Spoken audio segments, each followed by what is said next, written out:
اللہ علیہ وسلم اور تحریک صراط مستقیم کی طرف سے اعلامیہ پیش کیا جا رہا ہے۔ جو رمضان المبارک کا مقدس مہینہ قریب آ رہا ہے، رمضان المبارک سے وابستہ حسین یادیں اپنی شیرینی اور حلاوت کے ہمراہ انسان کو محسوس ہو رہی ہیں۔ اللہ صحت و عافیت کے ساتھ ہمیں رمضان المبارک کا استقبال کرنے اور رمضان المبارک میں روزہ، نماز اور دیگر اعمال صالحہ کی بجا آوری کی توفیق عطا فرمائے۔ رمضان المبارک کی اس سال میں آمد اس سے پہلے کرونا وائرس کے معروضی حالات اور لاک ڈاؤن کی وجہ سے جو ویرانیاں اور مایوسیاں موجود ہیں، اس ساری صورتحال کے اندر ہم یہ اعلامیہ پیش کر رہے ہیں۔ اگرچہ فہو یشفین مہم کے سلسلہ میں روزانہ ہی قوم کی آگاہی کے لیے ہمارے خطابات اور پریس ریلیز اس سلسلہ میں جاری ہوتے رہے، آج اس اعلامیہ کے آغاز میں اللہ تعالیٰ کا کروڑوں بار شکر ادا کرتا ہوں کہ ہم نے اس لاک ڈاؤن کے اعلان کے وقت جب حکومت کی طرف سے اس کا اعلان کیا گیا تھا اور اس سے پہلے جب عالمی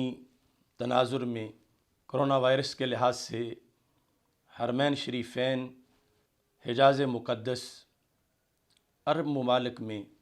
اس کے بارے میں مختلف فتوے دیے جا رہے تھے، تو جو اللہ کے فضل سے ہم نے موقف اپنایا تھا اور بدستور اس پر قرآن و سنت سے دلائل دیتے آ رہے ہیں، آج ہمارے نقطہ نظر سے اختلاف کرنے والے بہت سے علماء کرام کو اسی موقف کی طرف واپس آنا پڑ رہا ہے اور کچھ مزید چند دن دیکھ کے واپسی اختیار کریں گے۔ اصل میں فرمان رسول صلی اللہ علیہ وسلم لا عدوہ کی جن لوگوں نے مخالفت کی اور بعض احادیث کی غلط تشریح و تعبیر کی، اور پھر ایک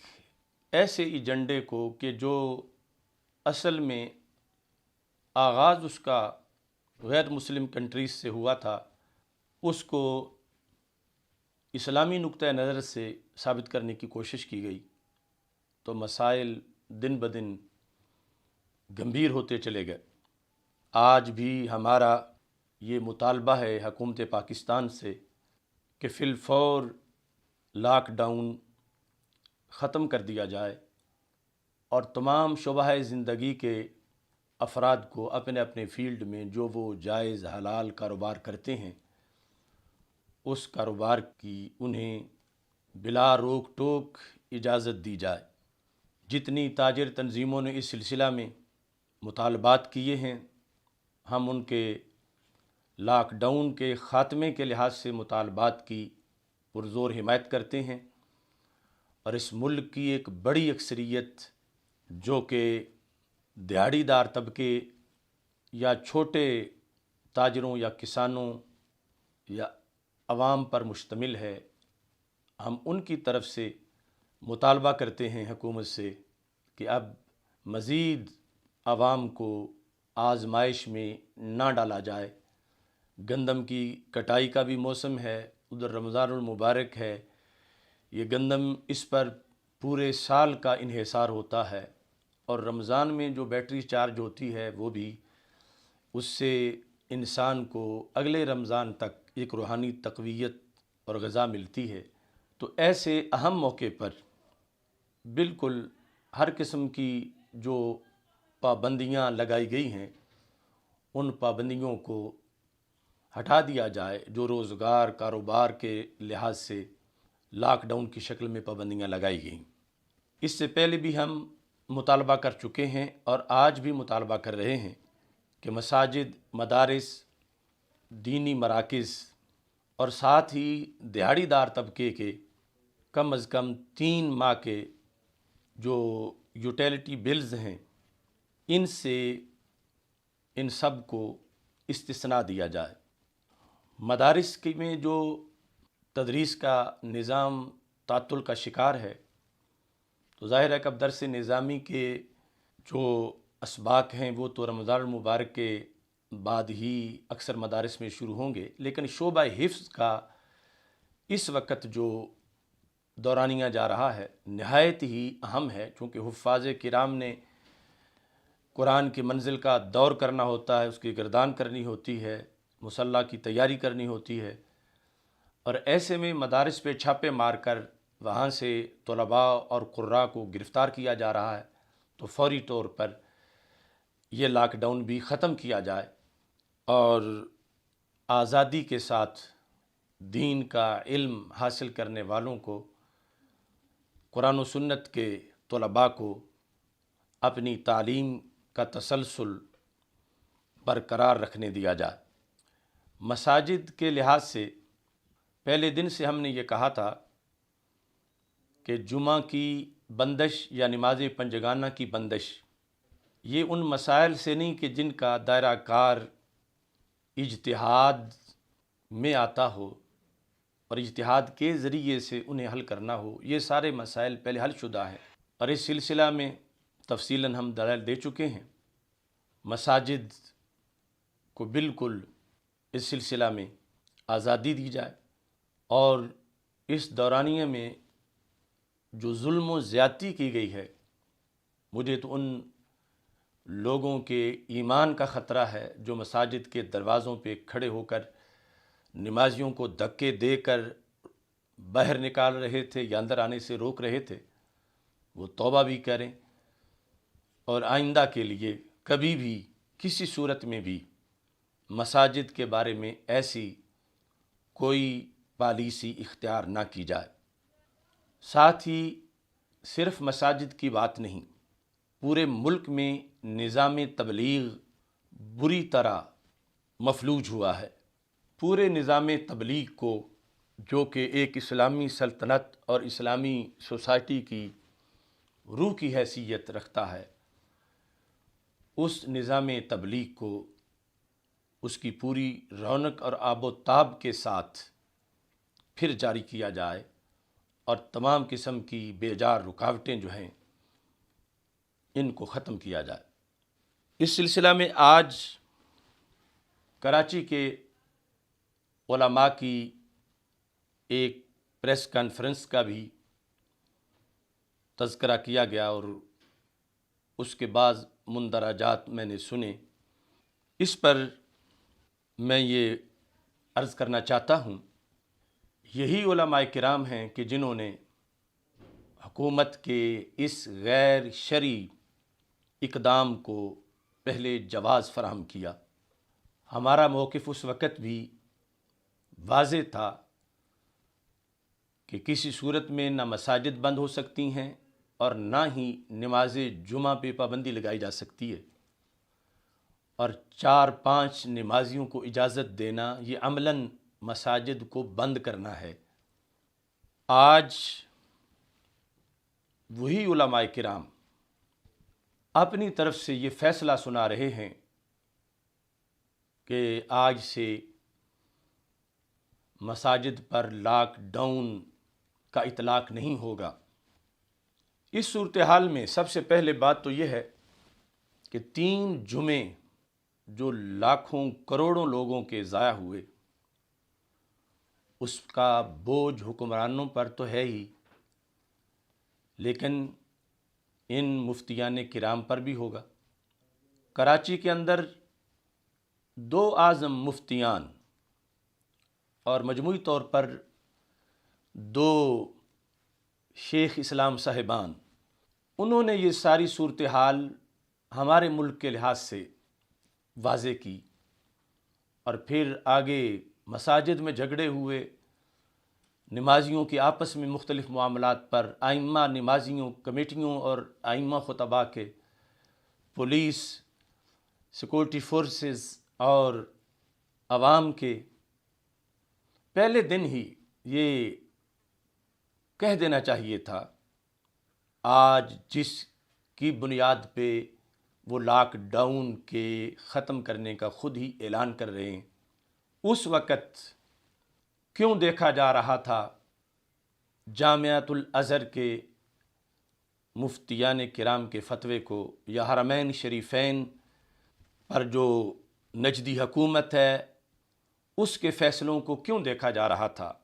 اور آج انہیں کیوں مسترد کر دیا گیا ہے؟ کیونکہ جیسی صورتحال آج سے 3 جمعے پہلے تھی ویسی ہی آج بھی ہے، اور وہاں کے فتوے وہاں تو ویسے ہی اب بھی چل رہے ہیں۔ آج جس طرح پیش کیا جا رہا ہے کہ لاک ڈاؤن کا اطلاق نہیں ہوگا، یہ زبان تو لہجہ حاکمیت ہے، مگر اس کا وقت کافی پہلے تھا۔ ہائے اس زود پشیماں کا پشیماں ہونا۔ علماء کو اپنے منبر، اپنی مسند،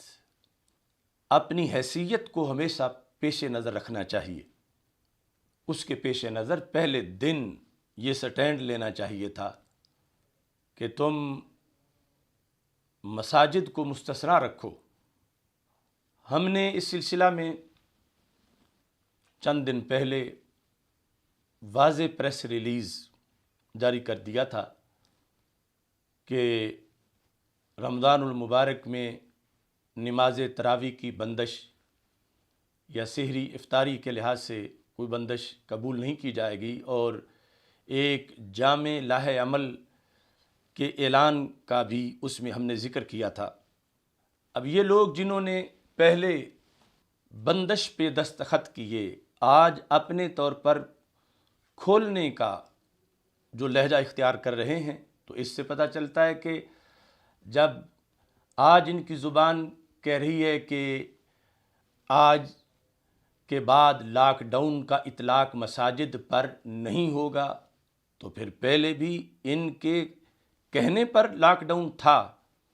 جو آج ان کے کہنے پہ اٹھ جائے گا۔ اور یہ کہ کیا ان کا یہ کہنا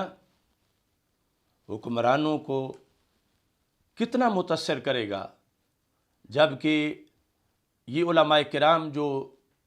اجلاس میں بتا رہے ہیں ان میں سے ایک اعظم مفتی صاحب کہتے ہیں کہ لاک ڈاؤن کا مساجد سے خاتمہ کر دیا گیا ہے، اور ساتھ دوسرے بیٹھے ہوئے اعظم مفتی صاحب کہتے ہیں کہ ابھی تو ہم نے صرف یہ تجاویز پیش کی ہیں، یہ مطالبات پیش کیے ہیں، باقی اس سلسلہ میں آگے تنفیذ کے لیے کمیٹی بنا دی ہے، اور وہ پھر کمیٹی آگے اس سلسلہ میں کوشش کرتی رہے گی۔ تو یہ خود اعلان بعد میں جا کر جو انتشار اس میں پیدا ہوگا وہ تو بعد میں ہے، یہ تو 5 منٹ بھی بغیر انتشار کے یہ اعلان باقی نہیں رہ سکا۔ کہاں یہ کہ لاک ڈاؤن ختم کر دیا ہے، کہاں یہ کہ ہم ابھی مطالبہ کر رہے ہیں اور پھر کمیٹی بنائی ہے اور پھر آگے یہ کریں گے کہ اس کا کرنا کیسے۔ پہلے ہی عوام میں اس سلسلہ میں بہت زیادہ انتشار پھیلا دیا گیا ہے، پھر آج کے اعلان میں پھر یہ حکومت کو گنجائش دی جا رہی ہے کہ نمازیوں کے درمیان جو وقفہ ہے، فاصلہ ہے، اس کو مینٹین کیا جائے گا۔ تو ایسے ابہام اور ایسی گنجائشیں مت دیجیے حکمرانوں کو۔ امت مسلمہ کی نمازیوں کی صفیں ان صفوں کی تصویر ہیں جو عرش کے گرد فرشتوں کی صفیں ہیں۔ یہ اس امت کے خصوصی تشخص کی بات ہے، اور یہاں کوئی کہے 4 فٹ کا فاصلہ دے دو، کوئی کہے ایک صف درمیان میں سے چھوڑ دو، کوئی کہے اتنی انچ کا فاصلہ دے دو، اس میں سے کسی چیز کی کوئی حیثیت نہیں ہے۔ لا عدوہ سچا فرمان ہے ہمارے آقا صلی اللہ علیہ وسلم کا، اور کندھوں سے کندھا ملا کے جب کھڑے ہوں تو اس وقت تو شیطان بھی داخل نہیں ہو سکتا، کرونا کیسے داخل ہو جائے گا؟ تو اس واسطے اب آگے مزید مساجد میں جھگڑے کہ کوئی کہے کہ اتنا فاصلہ کرو، کوئی کہے اتنا فاصلہ کرو۔ آج پھر اس پریس کانفرنس میں یہ بات پھر ڈھیلی چھوڑی جا رہی ہے، اس میں کئی وجوہ سے پھر اختلاف ہوگا، لہٰذا یہ موقف حکومت پر واضح کیا جائے کہ نماز با جماعت اسی طریقے سے ہوگی جو طریقہ سرور کونین صلی اللہ علیہ وسلم نے 14 صدیاں پہلے ہمیں عطا کر دیا ہے۔ اس میں آخری امت کا آخری دین، آخری کتاب اور آخری رسول صلی اللہ علیہ وسلم جو چیزیں فکس کر گئے ہیں ان کو آگے پیچھے کرتے وقت یہ سوچنا چاہیے کہ اس کے آگے مستقبل پر اثرات کیا مرتب ہوں گے۔ اس بنیاد پر حکومت لاک ڈاؤن کا خاتمہ کرے اور مساجد کے لحاظ سے جس طرح ہم پہلے دن سے مطالبہ کر رہے ہیں، اس دوران بہت سی مساجد کا تقدس پامال کیا گیا، نمازیوں کا تقدس پامال کیا گیا،